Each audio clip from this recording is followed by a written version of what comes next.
Let me ask you something genuinely uncomfortable.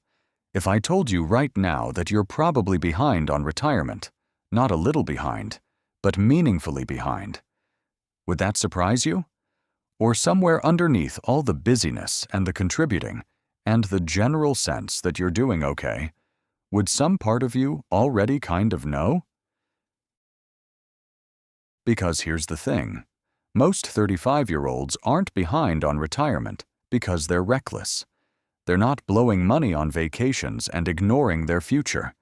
They're behind because of something much quieter than that. They're behind because life happened exactly the way it was supposed to. The job, the apartment, the car, maybe a kid or two. And somewhere in the middle of all that completely normal, completely reasonable living, the retirement account just never quite kept pace. And nobody told them. Or maybe someone told them once, in a way that felt distant and abstract, and they nodded and moved on. My name is Nico, and I've spent an embarrassing amount of time studying the gap between where people think they are financially at 35 and where they actually are. And what I keep finding is that the gap is almost never about bad decisions. It's about invisible ones, the ones you don't notice you're making until you stop and actually look. That's what this video is about. Not to scare you, not to make you feel behind in some hopeless way, but to actually show you what the numbers say, why the gap happens to smart, hardworking people, and what you can still do about it. Because at 35, the math is still very much on your side. But only if you actually pay attention to it. So let's start with the number nobody wants to look up. What does on track actually mean at 35? Because most people have a vague sense that they should be saving for retirement, and they are, technically, but they've never actually compared their balance to a real benchmark. They've just assumed that contributing something means they're probably fine. The most widely cited guideline, used by Fidelity, Vanguard, and most major institutions, is that by 35, you should have saved roughly 1 to 2 times your annual salary. So if you're earning $70,000 a year, the target is somewhere between $70,000 and $140,000 sitting in retirement accounts by your mid-30s. Take a second with that. Does your number land in that range? For most people, it doesn't. The Federal Reserve's survey of consumer finances found that the median retirement savings for Americans between 35 and 44 is around $45,000. The median, meaning half of everyone in that group, has less. And the average salary in that age bracket sits well above $60,000. So you've got a benchmark of $60,000 to $120,000 and a median actual balance of $45,000. That's the gap. That's what we're talking about. And it's not a rounding error. It's a real, compounding, growing problem that gets harder to close the longer you wait. I want to be clear about something, though. This doesn't make you irresponsible. It makes you normal. And normal, in this case, is a problem worth solving. So here's the first thing to actually do. Open your retirement account right now. Today, not after this video, right now. And write down the actual balance. Not the estimated balance. Not the projected balance at 65. The actual number sitting there today. Then divide it by your current salary. That ratio is your starting point, and you need to know it before anything else in this video is going to matter. Now here's the part that most retirement advice skips over, and honestly, it's the part that explains everything. Almost nobody starts saving for retirement the moment they start working. There's almost always a gap, sometimes 2 years, sometimes 5, where you're just trying to survive. Rent, student loans, building any kind of stability at all.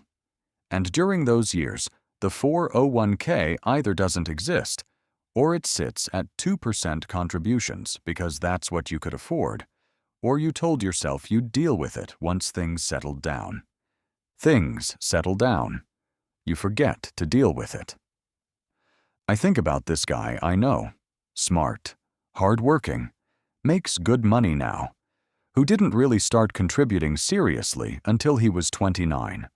7 years of compounding, gone. Not because he was irresponsible, because he was surviving. And when he finally looked at the math, really looked at it, the cost of those 7 years wasn't $20,000 or $30,000. Accounting for what that money would have grown into by retirement, the gap was closer to $300,000. That's what delayed starting actually costs. Not the contributions you didn't make, the compounding you didn't get.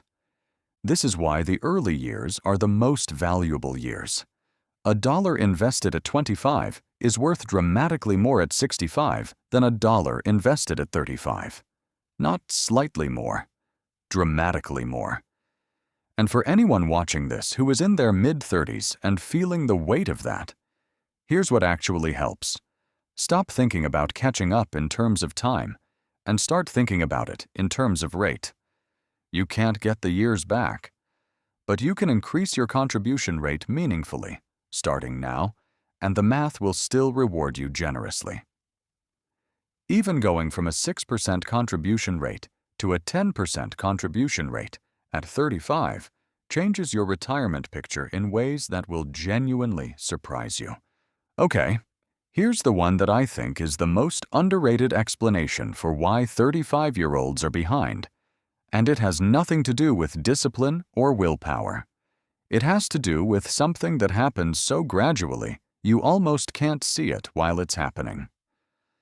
Your income in your 30s, for most people, goes up. Meaningfully. You get promoted. You switch jobs for a better salary. Maybe a partner's income comes in. Maybe a side thing starts generating real money. And all of that extra income, every single raise, every bonus, every step up, gets absorbed. Not by bad spending, by normal spending, a slightly nicer place, a car upgrade, eating out a little more because you can, and you've earned it. Subscriptions that feel negligible individually, but add up to something real collectively. The ambient cost of a life that slowly inflates to match whatever you're earning. This is lifestyle creep. And the reason it's so dangerous at 35 specifically is that your 30s are the exact window where your income growth should be supercharging your retirement savings. And instead, for most people, the savings rate stays completely flat while the lifestyle quietly expands around it. So you feel richer. You look richer.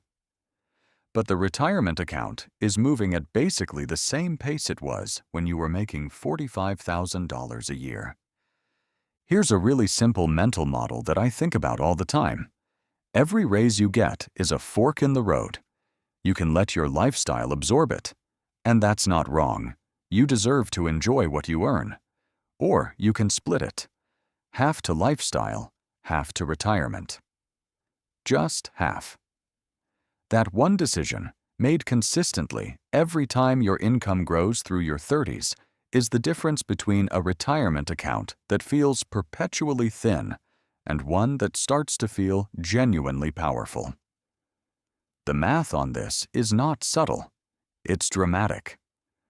Let me tell you about a financial trap that sounds responsible but isn't quite. A lot of 35-year-olds are sitting on a large emergency fund. $20,000, $25,000, sometimes more, in a high-yield savings account, feeling pretty good about it.